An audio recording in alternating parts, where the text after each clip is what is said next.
When putting together a pricing guide as a wedding photographer, there are several important factors that you need to pay close attention to. So stick with us in this episode of Photography 180, and we'll do our best to go over as many as we can to get you going in the right direction.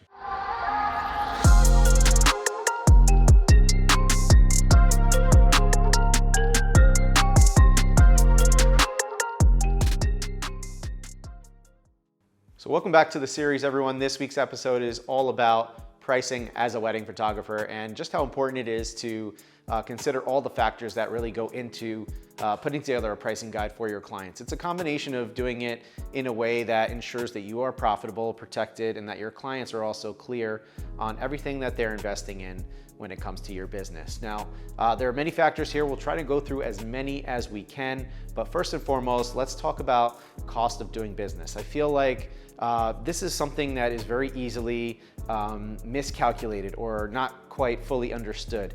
You really need to think about, before you start setting prices on the services that you offer, what it's going to actually cost to run your business on a day-to-day, month-to-month, or week-to-week basis. So it's really considering all things that go into the business, even outside of just photography. So obviously, yes, your gear is a major expense. If you have a studio space, then you have overhead that's going to come with that.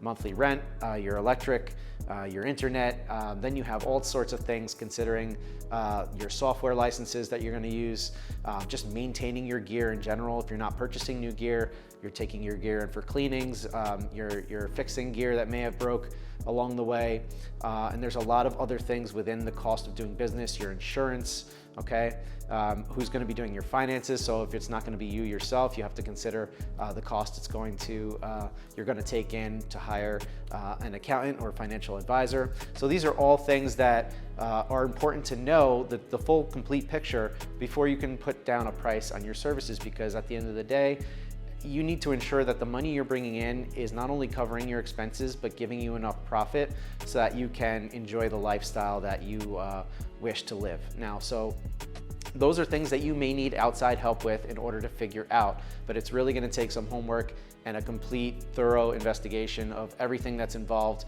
as you run your business day to day in order to truly determine, what can I price my services at fairly enough that allow me to earn that profit. The next thing we could talk about is market research. Now, this just basically involves keeping an eye on your general market, your vicinity. Here in Westchester County, it's just a matter of us looking around to see what other studios are potentially charging for similar services. Now, it's really difficult to compare one studio to the next because there's so many different factors that can differentiate one business from the next. Not all services are created equal. I think we can all understand that. So for our consumers, that's why it's important for us to know what our competitors may be charging, but also what will allow us to differentiate and justify our pricing being much higher than a local competitor. Because to a consumer, to a bride and groom, they may not truly understand everything that goes in behind the scenes in order to get to that price. So you have to be very careful to understand where you are in your market, but also price yourself according to your value and your worth. Just know a little bit about who's around you and where your clients may be stopping by next, so that you can have a better understanding of perhaps where your pricing should be.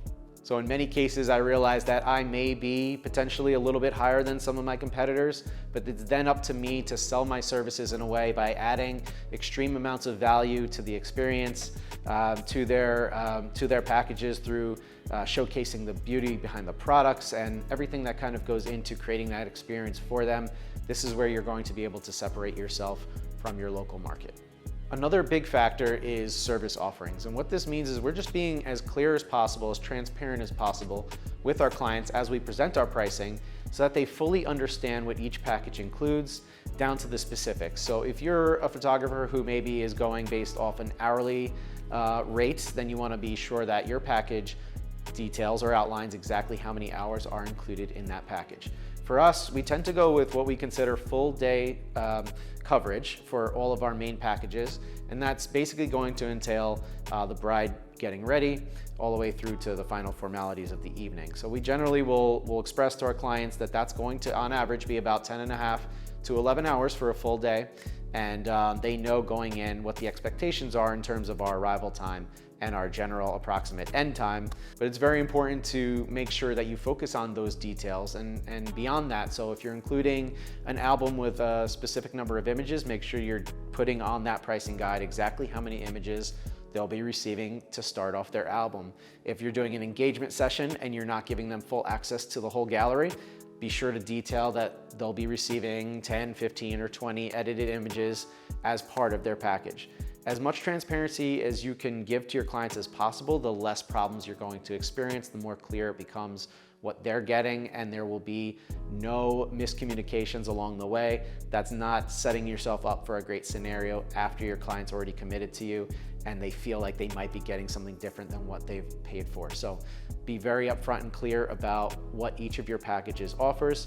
And what I like to do is include an a la carte side to your pricing guide so that even for items that are already included in a package, they are able to associate a true value to each of those a la carte items. It's important to know because our packages are offered at a slightly discounted rate based off a la carte pricing. And it's important for them to see that the engagement session is X dollars, but as part of the package, it's X minus 10 or 20%, whatever that might be. But it's important that they put a value to the items in the package other than just looking at a list of things and seeing one big number and not truly understanding where that is sort of coming from.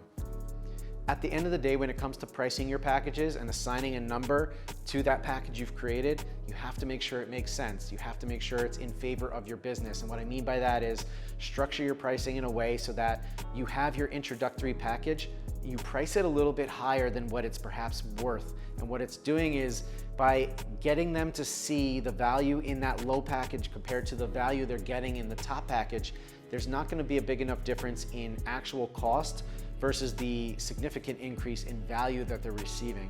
And I hope that makes sense, but basically for them to take that bottom package and to begin adding a la carte services to get to your middle package, they're gonna see that extreme savings that they will have by going with the middle to start.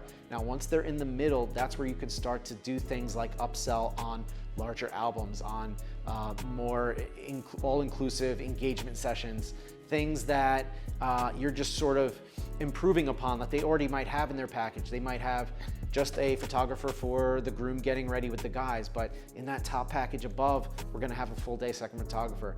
And now you have to communicate the true value of having that full day second photographer, the candids, the alternate angles, all those things. Like, these are gonna be your selling points. The larger album includes way more images, and I'm telling you what, you're going to love way more images than just what's included in the large album. So it's probably the better idea to go ahead and upgrade to that large, do it one time, do it right. And these are the things you're going to have to rely on, your ability to sell in the moment. But kind of funneling them into that middle package to start is a huge advantage for you. And then utilize your sales skills that you'll have to work on to show them just how much more value they can get for that extra investment. So just my thoughts on the importance of not only pricing your packages, but pricing it in a way that makes sense and also in a way that doesn't discourage spending. And what I mean by that, my final thought on this section is we'd like to price our packages from the highest up front down to the lowest package. So rather than starting with our least expensive at the top, what their client's gonna see is an increasing value as their eyes go down. It just keeps getting more and more of an investment. We want them to see the top investment and then have their eyes look at pricing that's starting to go down a bit. Now, once they start getting to a certain level, they're gonna realize they're not getting the true value from those lower end packages. That's going to encourage them to come back up, hopefully to the middle, and you gotta do your job from there. We could also talk about value proposition. Now, this is a little bit less of a tangible thing, something that may not be something you'll be able to communicate on paper, but what it comes down to is showcasing why them booking with you brings true value based on your pricing in comparison to other people. So you really have to be able to sell your services here, sell the experience, sell all the work that goes in after the wedding, even before the wedding as you're helping them plan the timeline. There are a lot of things here that have immense value that aren't assigned a value on their pricing guide, but it's all part of the cumulative sort of collection of things that leads to the price that you're presenting. So it's important to go into detail all the intangibles, things that may not be listed directly on the guide, but that are all part of their experience they're going to receive by using your services. Next up, let's talk about flexibility and customization. So this may or may not be for every studio. Some people like to really stick to packages they've put together and not really bend or budge from those set packages or pricing. But for us here, we love to give our clients the ability to feel like they have some say in ultimately what they're going for. So we put together our packages as starting points, as guidelines, based off trends over the last 10 years that we've seen. So it's good to give people a place to start. I think that's very important, but it's also good for them to feel like if they need to take something out or put something in, it's just going to create a custom package for them that will require us to provide them with a custom quote. So as long as we can get them within the range of either the intro, middle, or top package, we'll incentivize them with a similar discounted rate as long as they're bundling that together. But allowing them to customize not only gives them the ability to have some additional say in what they're gonna walk away with, it ensures that they're not gonna go home with something in their package that maybe they weren't crazy about, and that can happen often. But most important, you want them to love everything they walk away with. You want them to feel confident, and you also have an opportunity in doing so to give them some extra time to iron all those details out. And what I mean by that is when we meet with our clients here in studio, in order to reserve our services for their wedding day, we do require a deposit or a retainer to be left. That takes our date off the board. That's a non-refundable retainer, and they are made very well aware of that fact that once that money is left, the date is taken off the board, we can no longer sell our services for that day, and we are at risk of losing income if they are to walk away. So the retainer is very important. However, what we give them is an opportunity to leave that retainer with us, and then within that 30-day period from leaving the retainer, that's the window of time they have to finalize their package. This gives them a little bit more time to, again, go home, discuss with their partner what might be the best move, where they can be financially in order to get the most out of their investment. And I think that gives, for me personally, I think that gives clients sort of a better opportunity to think things through rather than doing it right then and there during the consultation. You never want to force someone into making a decision that they'll later regret. And so, a lot of people may argue that that's not the best way to go about it, but it's worked for us very well, and we love that format. So do whatever you think works best for your business, but I think it's a great idea the way we've been doing it.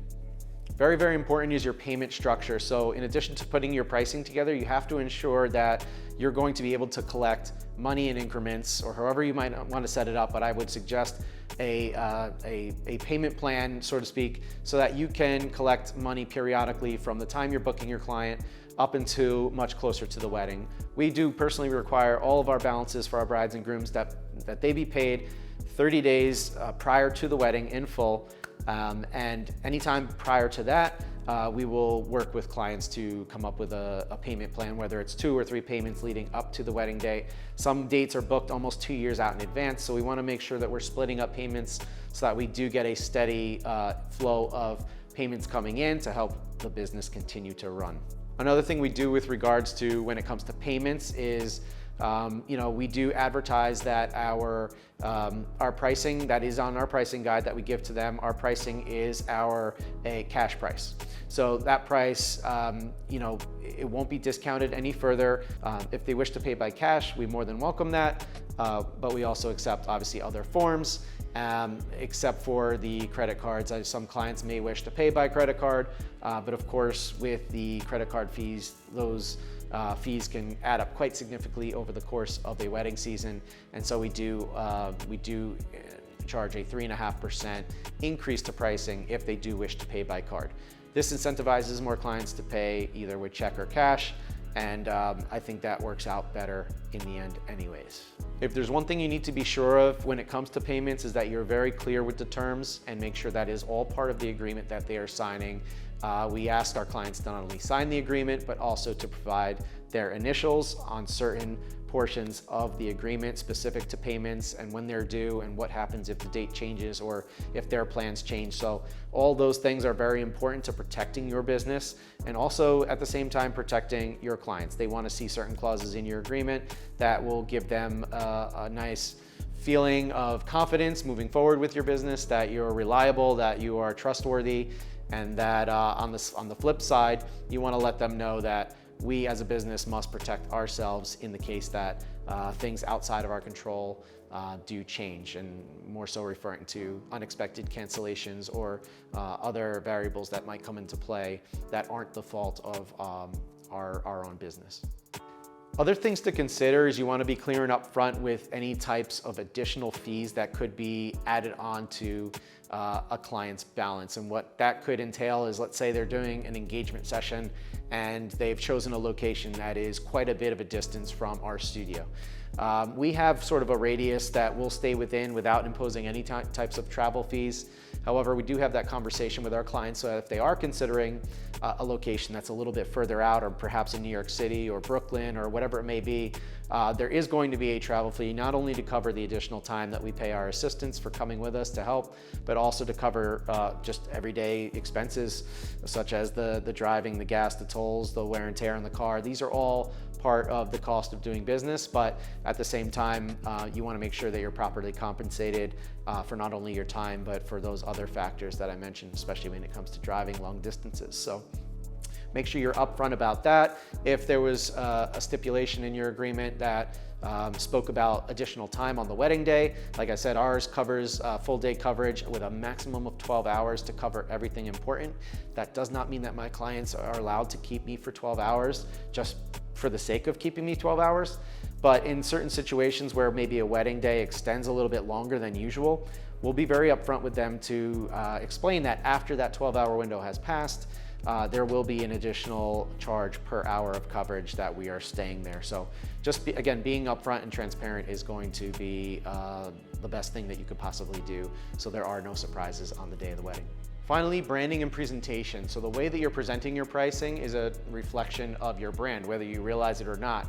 For us, what we like to do, and this was something that we only started doing somewhat recently, but we like to present our clients with our pricing, not just as a piece of paper, but in a branded folio with our logo on it and all. And again, we're giving each of the bride and groom one of these to have in their hands to go over as we sit across the couch from one another. I'm not saying that putting a folio is going to make or break them booking with you, but these are just little things that kind of make it all come together. From them walking in through the studio, seeing the layout of the studio, seeing our artwork on the wall, to the coasters we have on the table for their drinks, the coffee mugs, everything's branded, everything's intentional, down to the pricing. And we also have a collection of different magazines that we've put together as well, which offer a handful of tips and recommendations, as well as more samples of our work. I think going above and beyond just a business card, having an actual physical magazine that they can flip through is going to bring your brand up a notch. Your value is going to go up a bit. They're going to see just how professional and serious you are about what you do and how passionate you are. And the great thing about these magazines as well is it's not a significant investment, and you can go ahead and create these custom magazines specifically for certain venues if you'd like. And we love to do that as a way to potentially gain new clients from venues that we love working at. So we'll bring these over to our contact and have them, kind of hand them out to certain clients as they meet with them. And who knows, it could be a client that maybe never would have found us otherwise. Now they're presented with this beautiful branded magazine that not only gives them helpful tips, but also showcases some of our work. And that's just another way to generate leads from places you really enjoy working at. So all that is very important, how you present your pricing and the little things you do on the presentation and marketing side all kind of comes together. In the end, I know there were so many factors that we could continue to talk about. To not make this video too long, we're gonna hold it off there.